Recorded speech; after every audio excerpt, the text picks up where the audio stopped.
So today's discussion is about how to be your own boss. So, we think whatever you guys are making and building and what you guys do with your careers and majors will be very interesting and exciting around technology.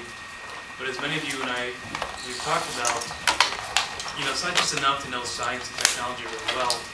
You need to be able to translate that to one day to commercial relevance. So, people don't just make projects like this and just put them on the shelf. They want to make projects like this or new projects and sell them to people, things that are relevant. So, that's the whole idea of entrepreneurship and becoming your own boss and running your own company from ideas that you have. But before we get into kind of the nuts and bolts of building companies and exact summaries, I thought it'd be fun just to share how BlueStamp is exactly that. How did Dave and I start this program and what made it what it is today? So, questions for you guys. What do you guys know about the history of BlueStamp? Yeah. It's 3 years old. This is the third summer, yeah. It's the first year I just go. Didn't you used to work in finance and then you quit that? Yeah. Become founder? True story, yeah. Starting in New York. So it started in New York, right? And so this is 2013. Dave and I thought of the idea one day in October 2010. Right? So it's like the fall. And I'll tell you guys a quick story why we were both able to even think about this. I quit my job in finance. I started a solar company during the end of my time in finance. And that company did really well for a while until it crashed. And so by October, we were out of business. We shut the company down. I invested probably like $15,000 of my own money into it. My return on that was $350. So it was a very sad check to get because it was like money, but I was like, oh my God. I can't believe I pretty much lost 99% of my investment, but I did. And so, the one thing that I had on my hands that was time, first time in a very long time. Yeah, for me, I was, I quit my job at a big electronics firm, Keithley Instruments. It was a great job, everything was happy, but I wanted to join a startup that was in Cleveland doing kinetic energy harvesting. And they ran out of cash.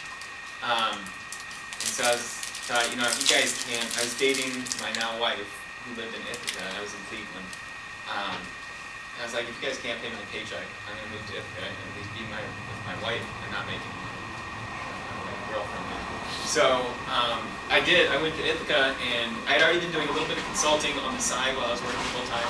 And so I grew my consulting efforts into what I now do with clients, and that wasn't taking up a lot of my time. I had a fair bit of free time so that Rob and I could get on the phone and talk about different ideas, including BlueStamp.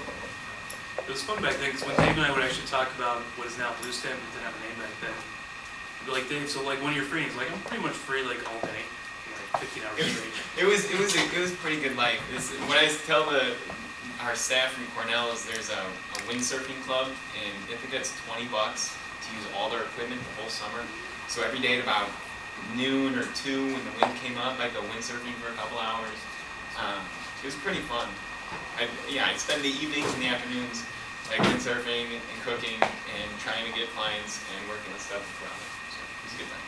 So we went through probably like 6 ideas, right? Something like that. So we thought, so before BlueStamp was even an idea, we knew we wanted to start something. So we thought, I think one of my ideas was we're going to start like a really cool coffee shop. Just a really cool coffee shop. Yeah, but a much better one. I still may do it one day, but a much cooler one. Other idea was electric bikes, which I'm still obsessed with. Robin still wants to do this. Every couple months I get, hey, so about this idea. But to be fair, the precedent of our friendship is that I think I've had a lot of ideas, and Dave's always like, no. Then we usually end up doing it anyway. So if we were to do electric bikes, you know what happened? I broke down. Yeah, it broke down. So electric bikes is an idea. One of our friends suggested like making automated college applications for high school students. Or like, that sounds so boring. Probably a little bit valuable, but so boring. So actually, there were like a team of 4 of us initially. 2 of our other friends, and they were like kind of into it, but not really. And so They had their jobs still. no, actually, one was kind of out of work, but he was living here, and he was like totally like kind of laid down.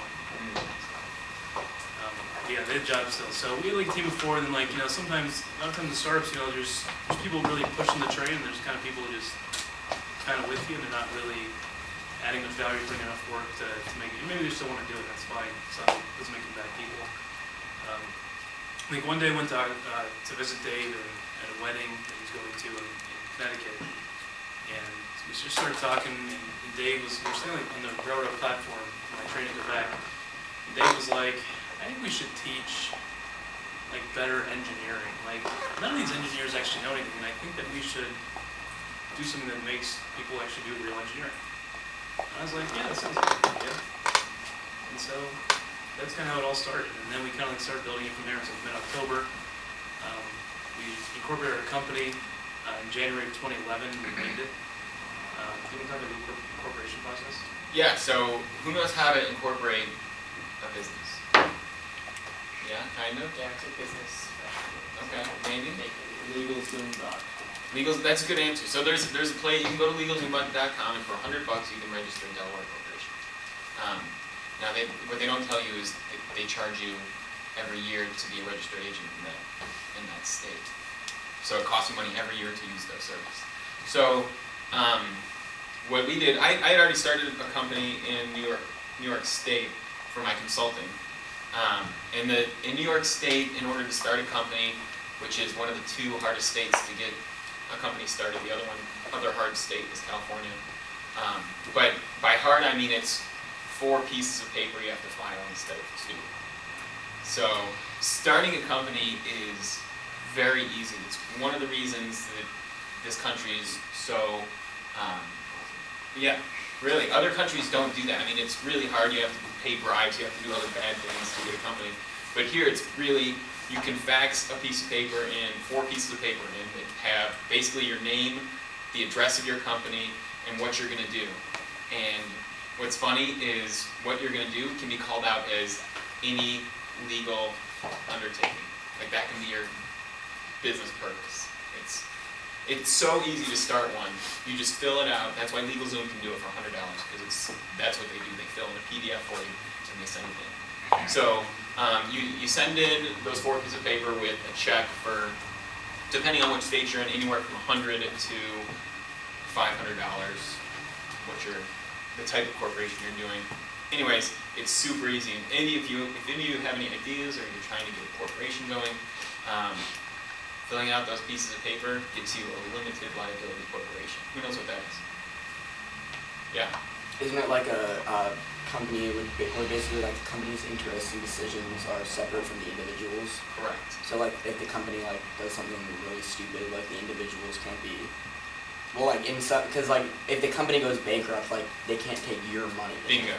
So what it does is it creates a separate. The companies now, you can think of them as a person or a separate entity from me.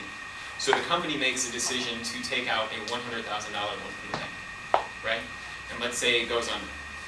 Well, the bank's going to want to get their money back, and they're going to try and get it back any way they can. And so they're going to be like, well, Dave, you're the one that directed the company to do that. You're the one that compelled the company to make that loan. We're going to try and take it out of you. And so the whole idea with corporations is that protects me as long as I follow the rules. So for instance, the bank tries to chase the company doesn't have any money. They say, well, Dave, you're the one who signed the checks that went out of the company, so we want to get you. No, can't get me.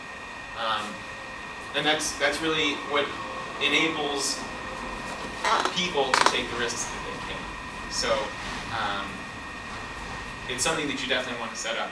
And we can talk about the rules. So there's rules to make sure it looks legit. If you start, for instance, if Rob and I started using the BlueStamp account as a personal account, so if we took money out to pay for, I don't even know, because you can rationalize a lot of this stuff for business use, but if we took money out to loan to our siblings, then that would be called piercing the corporate veil, and they could say, well, you're using the business account as a personal account, therefore the business separation has been broken by you, so now we're going to take you for all your work. Right? So you want to watch out. The business is a separate entity. That money that's in the BlueStamp account is not Robin or is not mine. It's the businesses, and then we have to have the business pay us separately. But anyways, it's super easy. So I want to come back to one point about the founding that's relevant to what we can do later today. So I mentioned that Dave had an interest just in because he had seen engineers and that he hired previously at Keithley. Didn't think they were very good or very qualified. He thought the resumes looked good, but that didn't always translate to actually being able to do a job. Which actually, at the end of the day, it doesn't matter what the hell your GPA is. Doesn't matter what you've done before. It matters, can you make what they need you to make, right? That's the ultimate metric. But GPAs are important just for the idea of usually reflective of your work habits, your knowledge, things like that. So at the end of the day, you have to make things. For me, I thought I'd spent that summer previously guest lecturing an MBA class at NYU, and I've always loved education. I just feel like education is boring, and when we spend so much time in school, high school, or college, it ought to just be a lot more fun. Why not? When we do it this often, it doesn't have to be this kind of painstaking task, and I feel like it is for a lot of people. So can we have fun with education? Can we make things that are valuable and look attractive for high school students and colleges?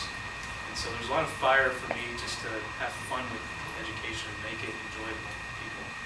So we started the program officially in January. We named it. We got some insurance signed up, and then Dave did a launch in Ithaca. Yeah, that went poorly. It was so bad. We didn't know what we were doing to begin with. This was 2.5 years ago. Yeah, so we didn't have any sort of plan or idea on how we could get to the people to sell them. And so I spoke to a few high schools, like 3. So I talked to science classes like we came to some of your classes. I got like 3 presentations. I met with one student and they're like, how much does it cost? And I was like, well, it's $3,000. And they're like, what? We thought it was like $50. So what we found was, first, we learned a lot from that. But I guess the big lesson there was there's an imbalance between the value of education and the cost of education. And in a town like Ithaca, with the public high school is free and it's a very good high school. Like you can do a lot of stuff in high school. They would look at you and be like, you want to charge this much money, I can get it for free, even though it's maybe not as good, but I can get it for free at the high school, I can just stick with the high school. So Ithaca did not work out. Yeah. So that was step 1, that was our launch. And it did not launch. So that was our attempted launch. I think at that point what's important for you guys to take home, so we could have looked at it and said, maybe it's not going to work, Dave, good luck in Ithaca, probably, I'm going to go do whatever I was going to do anyway, and just not do this. But, we pressed on, and we thought, Ithaca's probably not a good pilot site anyway, but New York City could be a really good one. And so, I'll never forget from January to May, even 5 months, we didn't have any contacts in the education space. Just because we liked education and engineering didn't mean that we knew people. And so if you ever want to build a company, you need to get to know a lot of people in that industry. You need to know thought leaders, you need to know, teachers, in this situation, principals, anybody and everybody, parents, parent-teacher organizations. You need to network your butt off. And one task we gave ourselves, which I'll never forget that Dave complained about, was like, we got to go see that movie Waiting for Superman. You guys remember that movie? It's all about how poor the education system is in America. And what I learned in my career previously from being a banker and networking and building companies is, if you need to connect with somebody and you have a relationship, that doesn't mean you can't connect with them. So we saw the movie. Dave was like, I'm not spending $12 on that, but I think I made him. I don't go to movies. Yeah. So he did. And there were like a couple people that kept interviewing this movie, and one of them was Jeffrey Canada from Harvard Success Academy in New York. And he's one of the premier thought leaders in charter school education. So like Aaron, you go to KIPP, right? So charter school, right? So Jeffrey Canada is this thought leader, and they keep interviewing. I'm like, that guy's pretty cool. He's in New York. I'm just going to call him. So I call him. I'm like, Mr. Canada, I'm going to leave you a message. I'm thinking about starting this program. I'd really like to have your students come. So naturally, he did not get back to me. So we kept calling him, kept calling him, kept calling him. About 6 months later, we got a call. And so Harlem Success is now probably sends the highest proportion of students to our program than anybody else, actually besides Lowell, in the country. So it's an ongoing relationship that we've had just from sheer persistence. It's not like we said anything totally special. It's just we just kept calling and kept pursuing. And the same thing with every other contact we've made, every school we've been to now in all these cities, we called, and we're both miserable doing that. To pick up the phone and to call teachers who don't want to talk to you and don't want to call you back, and don't want to answer emails, and don't want you to come to the class. Imagine doing that day after day after day after day. Especially like in the winter time on the East Coast when it's like miserable weather, it's like depressing outside, and like it hasn't even launched, you haven't made any money, you're going towards getting broke. And that's really where we were, just over 2 years ago. Yeah. So we did a first solicitation for applications. We ended up getting into probably 20 schools or so. Just I'd say 20 schools probably took over 1,000 phone calls like that. No. Well, Yeah, they technically- it was not a good hit rate. yeah. Whatever it was. So we ended up speaking probably to, probably 600 students in that 20 school presentation. The day we have applications due, so now we put 6 months of our time into this, like probably 7, 8 hours a day. First, let's say for applications we get 1 or 2. Who's David DeLong? No, they did it. Because he turned his in early. Right. So we put all this time in, we get 2 applications back. How depressing, right? And our goal was only to do 10 students. We're like, there's one pilot, 10 students, we're gonna do a really good job and use that to make the next year better. We get 2 applications, we're like, oh my God. I remember like hanging out with one of my friends, is like, I have no idea, I spent 6 months doing this and we failed so miserably on our second launch. Somehow, someway in the next 3 weeks, like 9 more applications trickled in. Trickled. Yeah, it was, well, then we started negotiating with ourselves, right? So we said, all right, we need 10 students to make this work. And we ran the numbers, right? So we get 30 grand from 10 students, that would be enough to make this happen. Okay, fine. So, then we start thinking, well, do we really need 10 students? Or is just the one good enough? Maybe we can get by with like, hey, maybe we can get by with 7. And I think we negotiated ourselves down to at least 6 deposit checks. So we had to have money from 6 people in order to make it so that it would work. So we'd be looking at revenues in that first year of Just deposit. yeah. So like 6 grand to make it so we would start writing checks in order to get like the space or to buy the parts or to look at hiring staff, stuff like that. So to the point where we thought, even if we get that money, we'll only lose like 10,000 or 50,000 each person. How depressing, right? So you do all this work for 6 months, you're like, well, best case I may lose 15 grand from all the work. It really wasn't great. At that point I was thinking about bailing. Really hard. that. Yeah. You always say I didn't know that. Well, so my my consulting started to really pick up, and I was like, oh, I'm actually making some serious money here. This is going good. It's no longer like a side hustle. Now I could legitimately work as a full-time engineering consultant. This is going well.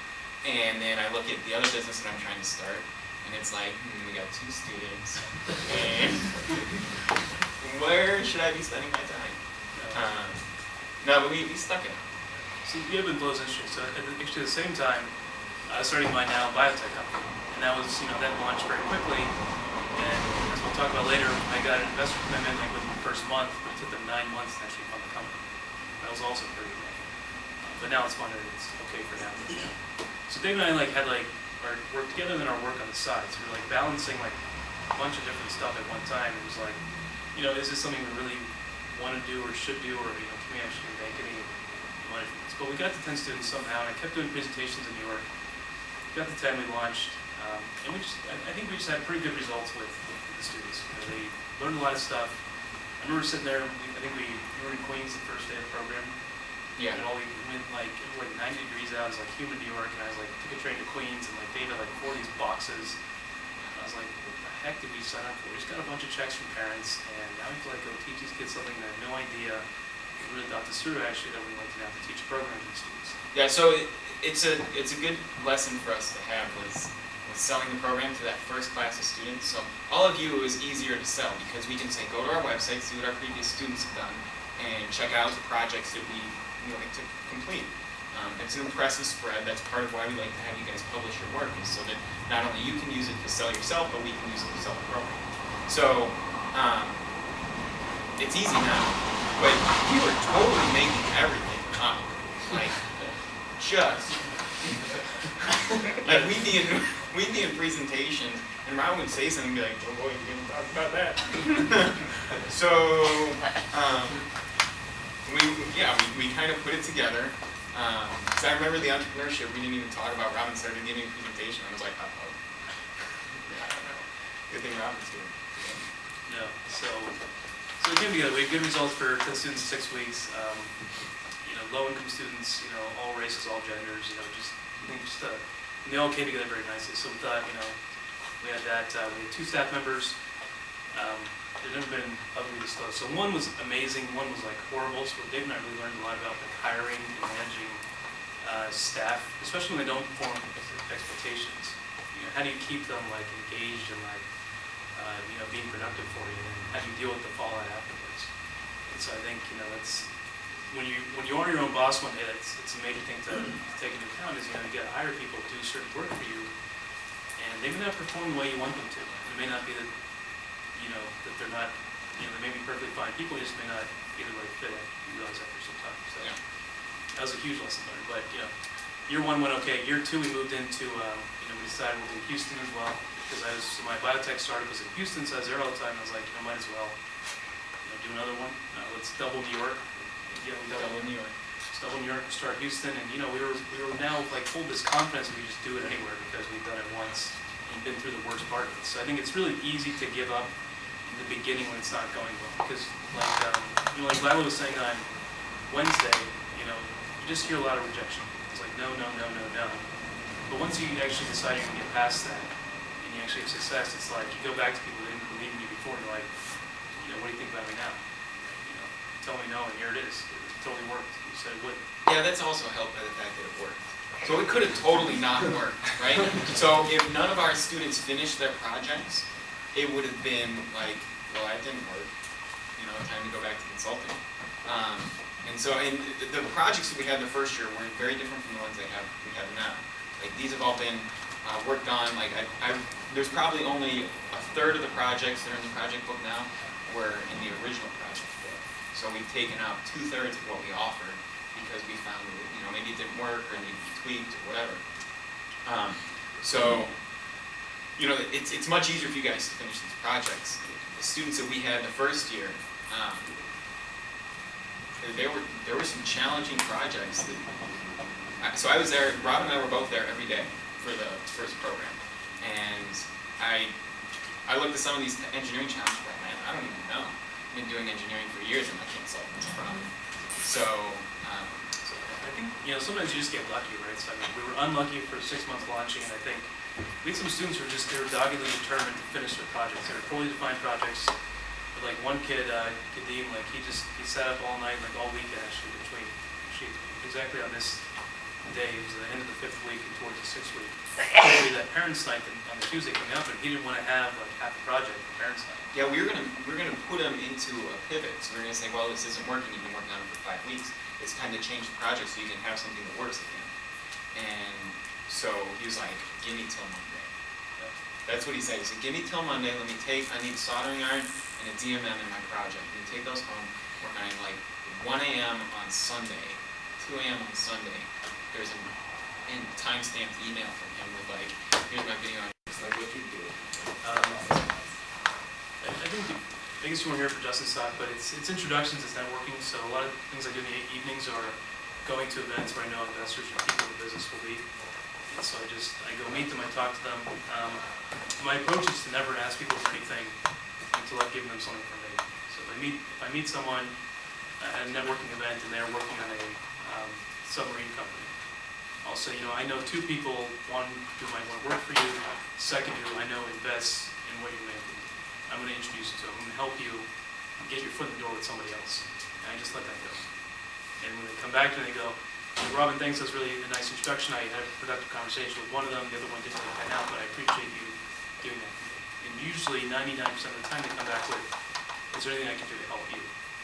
Right, so almost you help without people asking. And then that encourages them to, you build goodwill. You're not building a 10-minute relationship. You're building a long-term relationship. All of my investors, all my companies I've started all come through people I've known over a long period of time. And I'm big on meeting people in person over coffee or over a drink or whatever, just getting to know them. I'm not looking for anything. I'm just looking to, who are you and how can I be your friend? How can I be helpful to you? Usually it comes back in good ways. So it takes a long time. Yeah. So after you guys started out in New York, why was Houston the next place you chose to go? So, well, Robin had a connection to the guy at Kipp, and he was spending a lot of time there. You were considering moving there. He's keen up to move there. All right. So one of my investors in Houston was on the board of Kipp. And so he said, we'll just put you in touch with Kipp, because I knew of Kipp, I just didn't know him personally. He put us in touch, I met him for coffee. Him and his head of school to talk that night, like 9:30. This guy works all the time. He's so responsive. I went back from our coffee meeting and said, here's how we make a program in Houston happen. I said, Dave, FYI, let's do Houston. Dave even got a chance to respond. And it was in his inbox. I said, here's what we need. We need 10 students. We need this many instructors. We need this much funding. This is the process to go do this. And then, it was easy on that day, but then totally, like Dave said, it took a long time to actually get to a finish point. So it looked like, and this is just, I think it's cultural based on Houston, is people show a lot of interest up front, and then it's slow to get paper signed, whether that be a check or a contract or anything like that. So but contrast that to New York, where we've been used to doing business. The hard part was getting in the door, and they would tell you within 5 minutes if you were, if it was time to leave. Like 5 minutes in, they'd be like, all right, you're not wasting any more of my time, there's the door. Houston. They'll let you waste 2 hours of their time and always keep saying yes until it actually comes to time to do things. So you have to understand the settings you're in. In San Francisco, I think it's pretty straight up. They'll tell you yes or no. But if they say yes, they actually mean yes. So it seemed like, we were looking at it as like, this is going great. This is like 10 times easier than it was last year to get into New York. Let's just go for it. Rob's already going to be there a bunch. Why not? Give me learn the culture. Any questions? Yep. I guess that advertising science fair is such important. Yeah, so Maker Fair. You guys know Maker Fair? Yeah. So we're there in New York, we're there in Houston. We'll be there this year. If you guys, so we do a booth for BlueStamp Engineering where you guys come and show off the projects. So you can come. It's nice so that you don't have to deal with any of the hassle of getting a booth and anything, and you can come for only one day instead of both, and you can hang out with the other people in the program. So keep your eyes open for that. Yeah, that sounds awesome for Maker Faire, but the thing is, I do a booth for my school too. Can you do both? Like maybe one day, one the other? So that's the thing, is you can do part-time with us. Oh, okay, cool. One of the kids from Houston came to New York Maker Fair, and he was actually profiled on TV. Some one guy stopped by and interviewed him, and I think he married a couple months ago. Yeah, what you guys are doing is no jokes. It's not just working hard now, it's about you put yourself in tough situations and succeed. It's like people want to know about that. Good question. What is Maker Faire in multiple locations? So New York and San Francisco are the main ones, and then there's many Maker Fairs all around the country. Any questions on this? Has it ever occurred to you have students you've already had help you recruit students? Yes, actually, that's what I'll conclude with. So, the best thing you guys can do for us is number one, give us your honest feedback. I think I tried to get some of that from you guys this week. The worst thing you can tell us is this was a great program. You can do nothing to it. The best thing you can tell us is I enjoyed myself. I like this, but here's 2 things I'd like to see done better next year as a student. Right? It's impossible, especially as you guys being men. It's really impossible for us to read and understand what's going on and what you like and what you don't like. I have no idea. It blew my mind the first year was just like, would they like the guest speakers? I had no idea they like the guest speakers that much. And so, the best thing, give us feedback that here's how to improve. The program should not be the same this year and next year. It should be better next year. Yeah. Sorry, so 2 questions, but they're both really quick. Do you think it's would you consider starting multiple companies with the same person as your co-founder? Electric bikes. What? Electric bikes? Yeah, he's talking about it every time. Every time he has Robin gets 20 minutes where he's not working, and all of a sudden that's when I get the call about electric bikes. Hey, so I was thinking about it, and here's what's going to be different. It's on video now. It's when we started electric bike company. actually like this guy I met on the See? train. Connections. He Guy on had, train. he was a biker. He was talking about how he made these titanium rods for his like 49cc motor on his bike. He's designing and building his new bike to be a 49cc motor in power, but it's going to be all electric, and it's going to like mount the batteries inside of everything. It's crazy. It's still gonna be too expensive. No, it's going to be too expensive. He says he's not going to make money. You know, you still can't start an education program in engineering. I mean, I didn't say that. Yeah.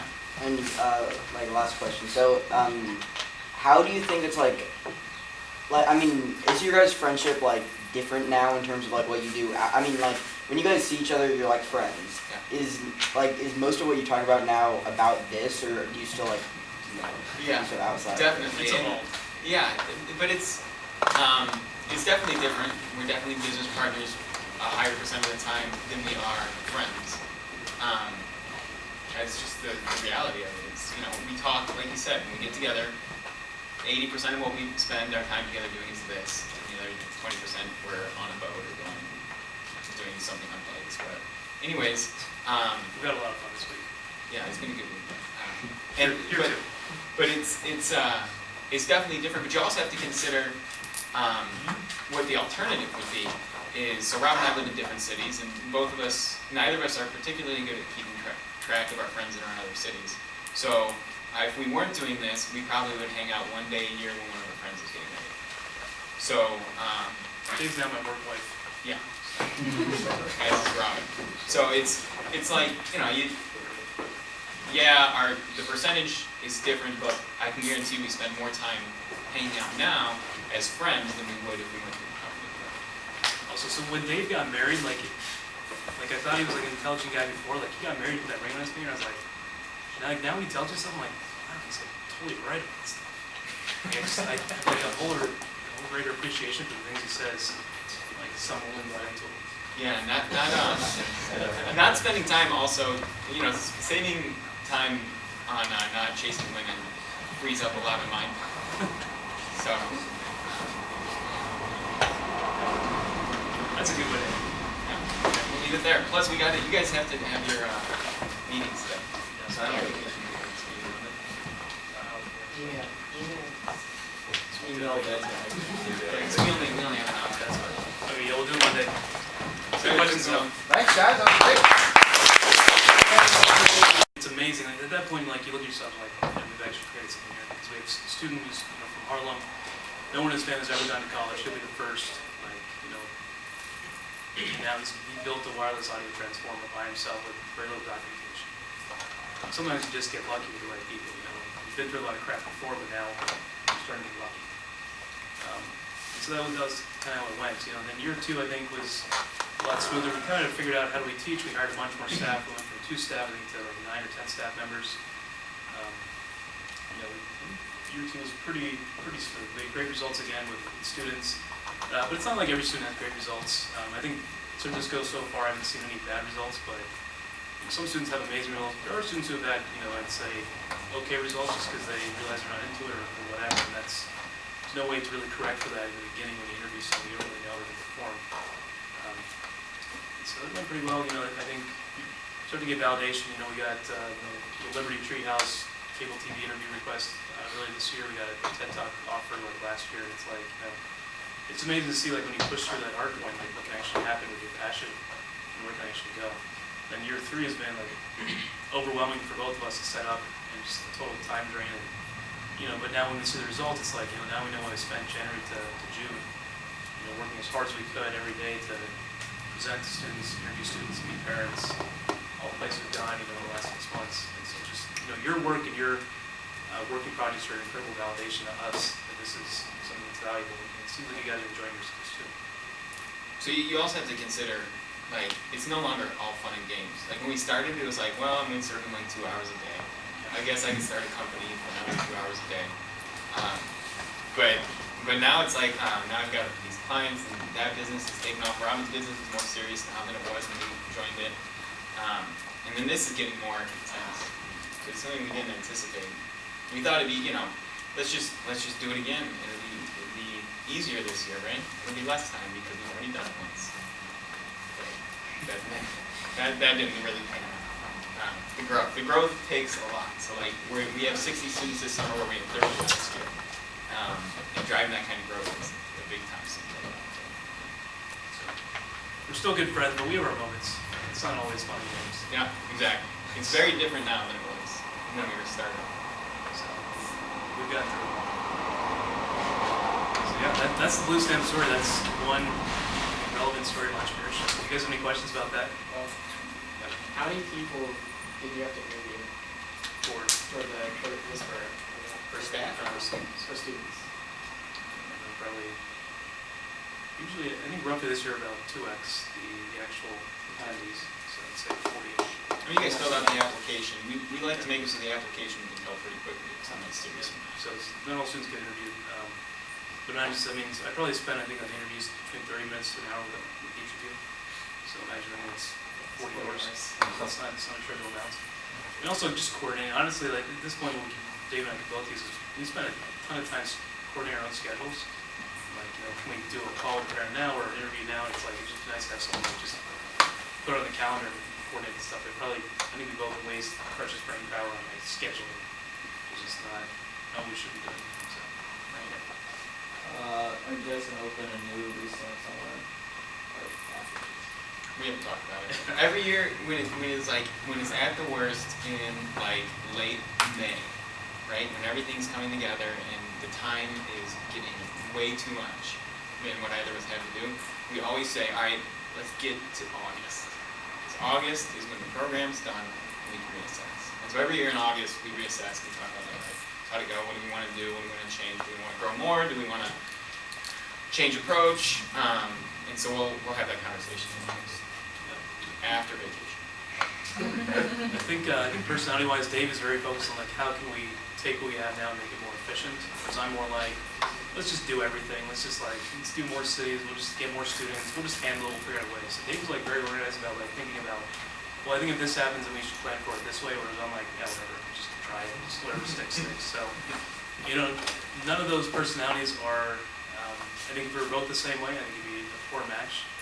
I think if Dave was running this by himself with someone similar like him, he would have fewer cities and fewer students. He'd probably have a very clean, like, very well-organized show.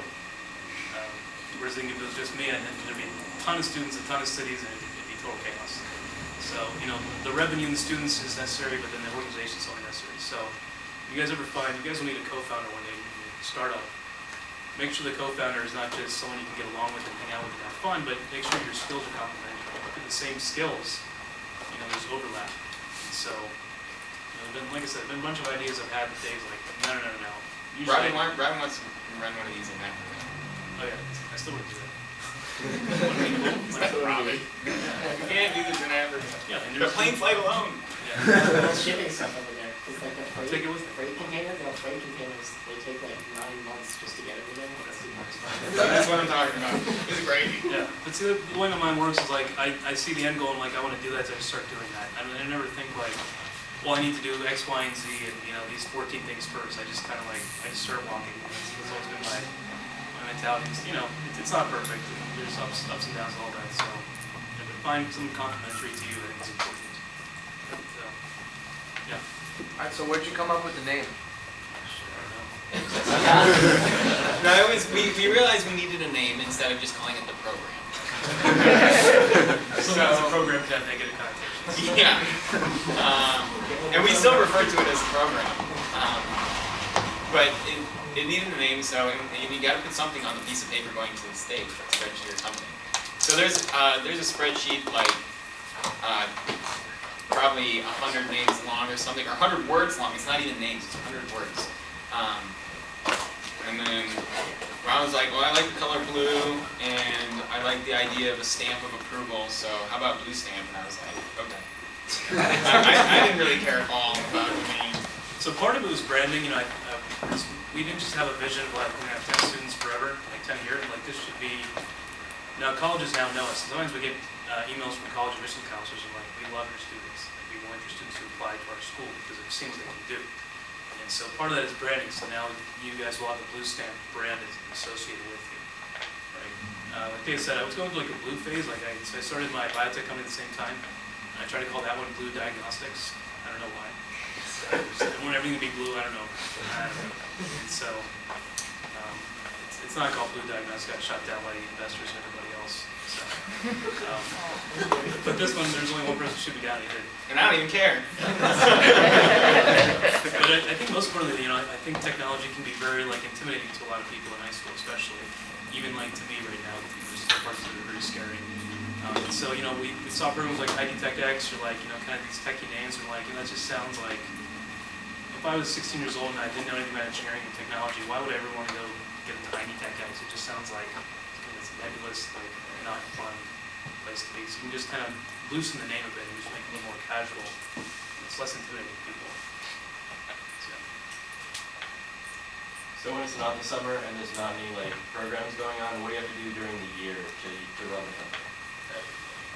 So, a lot of it is, so from January on, it's more work than it is now.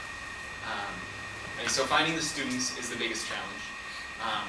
And then finding the staff is the second biggest challenge. So for the staff that we have, I probably fielded 500 resumes.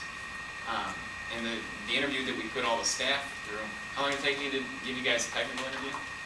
That was Sabrina, yours was 2 hours. particularly long. Yeah. Mine was Yeah, so that's my interview, and Robin also interviews them. My interview is much nicer. Yeah. It's much easier. So, that takes a huge amount of time, but, and then launching a new program is tough. Because like Robin said, you're getting into new places, people you don't know, people you haven't worked with. So you're making a lot of calls, setting up the space. When we started the program, we realized we really only need 3 things. We need staff, students, and space. And so making all 3 of those things happen is really what we spend our time doing. And now we've got fundraising is this other big thing that's coming up. We gotta identify other revenue sources. And so that's probably what's going to take up a lot of time. So when we started BlueStamp San Francisco, I lived here for a year, but I spent all my time at a biotech company and not really making educational contacts. And so we could go out and make totally new contacts with all the schools from January to May, right? And like I said, calling schools, calling teachers, usually the hit rate is very, very low. So you guys are, students at Boeing is very fortunate to have Mr. Simon. So he was one teacher I called and he was like, yeah, this is awesome. Come in whenever you want, as many times as you want. Right, so open-minded, right? But most teachers you guys have, and I'm sure you guys notice this, they get paid to do a certain job, and that's the whole job they do. You can't fault them for that, because it is a stressful job. It's hard to educate people, and they don't do anything outside of that. So when someone like me calls and says, I want to come and present to your class and talk to them for a few minutes, they don't care. It's not what they get paid to do. And they only have so much time in their schedules. They're trying to give you guys all the lessons they need to give you, to test, get you ready for the next year. They've got a tough job, and then we're sitting there being like, hey, call an audible for us. Not for any reason for you, just because we want to do this. Well, some teachers are like, yeah, you can take all the time you want. Depends on the I school. think my math teacher was only using it. Yeah. She told people to go for it. They got extra stuff. Yeah, it's totally random. Do you decide which schools you try to contact, or do you just try to contact as many schools as possible? Shotgun method. As many as we can. No, so sometimes it's that. Sometimes this year I looked up the best schools in San Francisco, like called those ones. That's how we got it. KIP is always on our list because we have a really good relationship with the founder of KIP in Houston. And so I don't know if you guys know KIP charter schools, but it's like the biggest charter school chain in the country. And Mike Feinberg founded it, and he spoke at our Houston program for Lucio. He's like this amazing guy for he has 50,000 students now from a program that he started 20 years ago. And I can email him, if I email him now, I get a response from him in 2 hours. Just an amazing energy guy that just will do anything to educate students better. And so when you get contacts like that, it's like, you'll never do it on your own. Dave and I have not been successful because we're that good. We've been successful because we have a lot of people helping us that you guys will never see or never know about.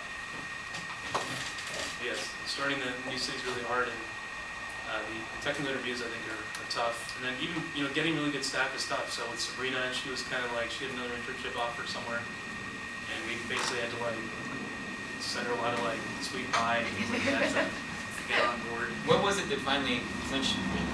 Was it talking to Jeremy? Yeah, Jeremy's kind of awesome. Yeah. So he was our instructor last year in New York, and I've known him before that. But he's this guy from Cornell who does all kinds of cool stuff. If just you guys like have watched any of the Arduino videos on YouTube, it's Jeremy Blum. That's Yeah. it. That's that guy. So he worked with us and he taught Sabrina and I think maybe some other staff that are coming to work with us. Like what we offer staff is like, hey, we're gonna set you up so that you can teach all these students awesome stuff that you already love. I don't know. What was your response? What did you guys think when we told you that? Like, did you Sounds believe fun. us? Because you start so many projects on your own and you never finish them, so it sounded cool to like actually see you guys finish projects. Because like I've started so many things and I'm like, this is tough. I don't have anyone helping me. I'm gonna try something else. Also, the alternative for me was working at a larger company, and I knew that I wouldn't get very much hands-on stuff. So getting to work hands-on projects all the time would be awesome. So that's And you know, we give. Everybody says they give their interns or their co-ops like a cool job with like real impact, and they'll be doing more than getting coffee. But like 50% of the time, that's all over garbage. And so interns take the employer's word on them being able to do something that matters. And so we tell that to our staff, and I think they'll say that, I mean, we let you guys do whatever it takes. Like Rob and I aren't even here for part of the time. And so getting staff to realize the freedom they have is pretty key. Yeah, I can take this. Okay. Yeah, so I think getting Sabrina on board is the toughest one. Adam was like, not that tough, but I remember Dave interviewed you, and he called me afterwards, like, yeah, Adam's really good, but he'll only work in New York, and I was like, I don't know. Adam's gonna work in California, he's gonna get one more there. I'm just gonna call him and do it. So I called him and I was like, Adam, come on. And we gave him a couple trinkets here and there. So, I think part of his play or something like that. So, what would it take for us to become Oh, yeah. staff in college? So Dave and I actually differ on our answers to this. I think if you perform really well in this program this year, I think you guys should consider applying to be staff next year. We've never had a high school staff member, but to just say out of principle, a high school student cannot be a staff member, I think is short-sighted. It does not guarantee you will get the position, or it might be even like a mini TA or like a TA in training. I don't know what it would be. But I think if you guys love this program, you want to be here next year and teaching people like you, and there's nothing like it. If you're capable, then I don't care. Wait, can we really apply? There's no guarantee you'll get a job. I mean, they said we seriously get 500 plus applications. And people that apply alongside you will be far more qualified in terms of technical knowledge that they've learned in school. So the advantage you have is you'll have made a real project, you've been in the program, you know how it works, you know what you want. And I think student-to-student teaching, I think, is actually the best way to learn today. And I think it's better than any of the instructors that's been able to. Well, what if you didn't want to get paid? What if you just wanted to be here and teach and learn this stuff? Would that be Dave would incentive? love your price. I'd feel a little guilty, but yeah. Oh, if you did get in for a paid internship, whatever you call it, you just come in as a free guy and I just love the experience. Yeah. Awesome. Oh, really? So this was never made to make a bunch of money or to become some national corporation. This was made to have students have fun in engineering and learn valuable skills. Anything that fits within that, I think we're happy to do. So you don't even have to be in college to apply, you can be like 3 years in. So no one in high school has ever applied to be a staff member. Okay. You would be the first, but you guys are very capable people. It could happen. I'm not promising that it will. You all have to still go through the technical interview, Okay, okay. and Good luck with that. it's tough. Alright. I mean, So all the lectures and everything, you would have to know. okay. So you guys seem to be setting up locations in kind of conveniently of where you have already a small footing in. Yeah. Have you guys looked at communities where I love this community, you probably get a lot of applicants, let's just try to set up a connection somehow. What kind of community? Alaska. Diamond Bar. Yeah, Diamond Bar for example. No joke, if you went to my community, I'm sure you could get a lot of applicants back in SoCal. Yeah, I mean, I think there'd be a number of applicants in every, a certain percentage in every town to some degree. So I do think San Francisco's easier actually because it's a very tech community, right? This is Houston actually has been our toughest slog to the point where we thought about shutting it down. But actually the results this year have been so good we actually will not shut it down. But, I think we've probably put twice the effort into Houston to have the results. Yeah, that's actually, and that's after having a year under our belt already. We were going to have the things flipped. We slated this place for 10 students in Houston for 20. and we ended up with 20 here in Houston. Yeah, that's why the last space switch at the end, like, you know, we got like applicants, so we'd like to do 10 or 20 or 30, but only like to do like 15. So, but yeah, I think we do need to be smarter about going to the right places. I think Houston was not a great choice in the beginning, but then it's also been successful so far. We got BP to sponsor, you know, part of it, so. And that's our connection to Kip. Yeah. So, you know, I think part of entrepreneurship is not always having the perfect plan, but having dogged execution. So Houston, you know, we only had like 7 students last year, but man, we tried so hard for the 7. And the 7 gave rise to the 11 we have this year. And So- it gave rise to a grant. So when we were doing Houston the first year we did it, we were talking about like, you know, the application deadline's passed. We don't have any applicants except for, we had one, remember the one? And we were like, all right, so we've got this one applicant, do we think we can get more? Maybe we ought to shut it down. You know, maybe this is just not the place, or it's too big, it's not densely populated enough. And then we thought, all right, so we already told this one guy we were going to do it. So we've got to be true to our word. So let's push forward and make it happen. And so we ended up, like Robin said, just pounding the pavement until we got our 7 applicants.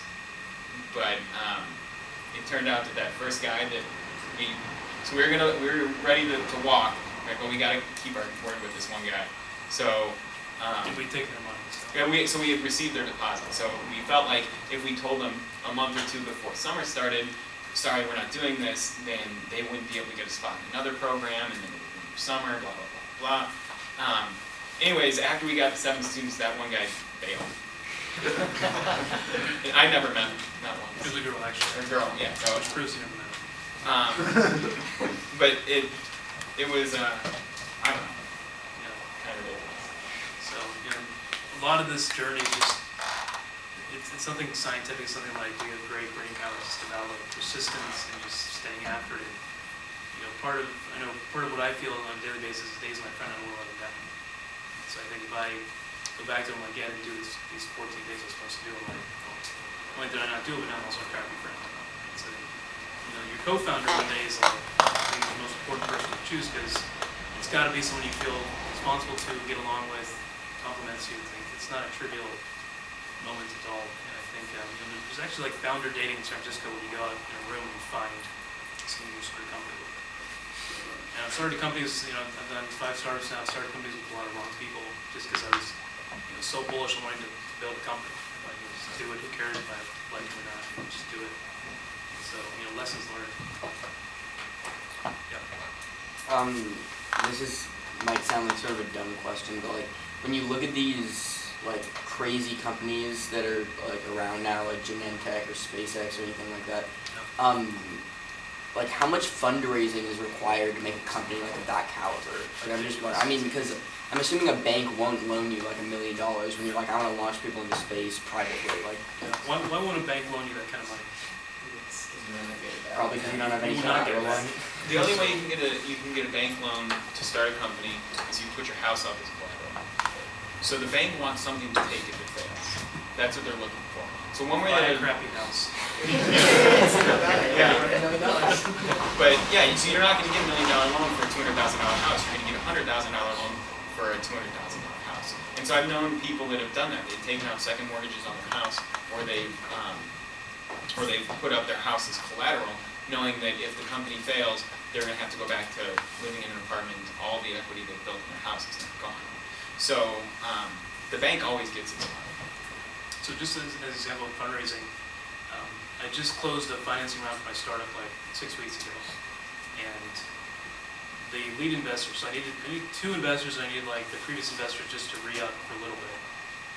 The lead investor is the key. So you always got to get the first anchor investor. They're still getting the first 2 in the program. If you get 1, it's like easier to get 2 and 3 and 4, just snowballs. Getting that first investor took me 13 months from beginning to finish. So 13 months of introduced to him, had a conversation, got blown off, had a conversation, got blown off, got put off, got ignored. Eventually to the point where I wrote him and I said, listen, you know, I'm going to keep chasing after you to invest in this company until you actually invest. And I believe that this persistence in me getting you to invest be the same persistence that makes our company successful. Then I thought that would resonate with them, it didn't. It still took like 6 months after that, negotiations, we thought we had a deal in place. We had to redo the deal because some of the terms were, he felt weren't friendly to him, and we thought, not friendly to us. And we didn't come to a middle ground. It took a lot of time, to the point where we're pretty much out of money, until 2 months ago. So raising money for startups, I think people will tell you, is the most miserable, toughest experience you'll ever have to do. Convincing people to give you money for an idea that has not worked yet. I mean, you got to think of what you're doing. Is you're saying this is what I want you to do, or this is what I want to do, and this is why I think it'll succeed. And there's people that have money. That's why you're talking to them, and they tell you time and time again that's not going to work. And here's now why it's not going to work. And that's all you really hear. So you really, like the speakers who told you guys, you really have to love the idea. It should be something you're obsessed with that you can't get out of your mind. You just have to do it. You should be so passionate about it that even 99% of the people telling you no does not deter the fact that you still want to do it. You'll find a way to do it without their money or with their money. That being said, with fundraising, this is like it's like going to the prom and finding a girl to dance with. She might be by herself for like the first 3 songs. You see one guy dance with her, I think now I want to dance with her. So, me getting my first investor took 13 months. Me getting my second investor took 45 minutes. It was that quick. I walked in, the second guy, I said, this guy's in for the anchor. He's going to do most of the round. I need you to do it the last, couple hundred thousand. He said, we met for 45 minutes. He emailed me the next morning. He said, I'm in. It's like what you do. I think the biggest one here for Justin's talk, but it's introductions, it's networking. So a lot of things I do in the evenings are going to events where I know investors or people in the business will be. And so I go meet them, I talk to them.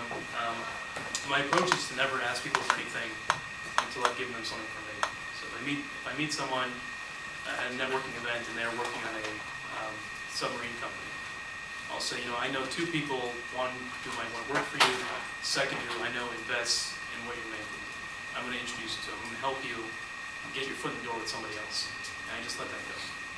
And when they come back to me, they go, Robin, thanks, that was really a nice introduction. I had a productive conversation with one of them. The other one didn't really pan out, but I appreciate you doing that for me.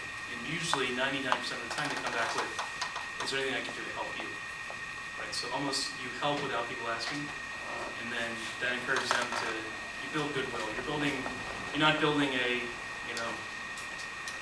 10-minute relationship. You're building a long-term relationship. All my investors, all my companies that started all come through people I've known over a long period of time.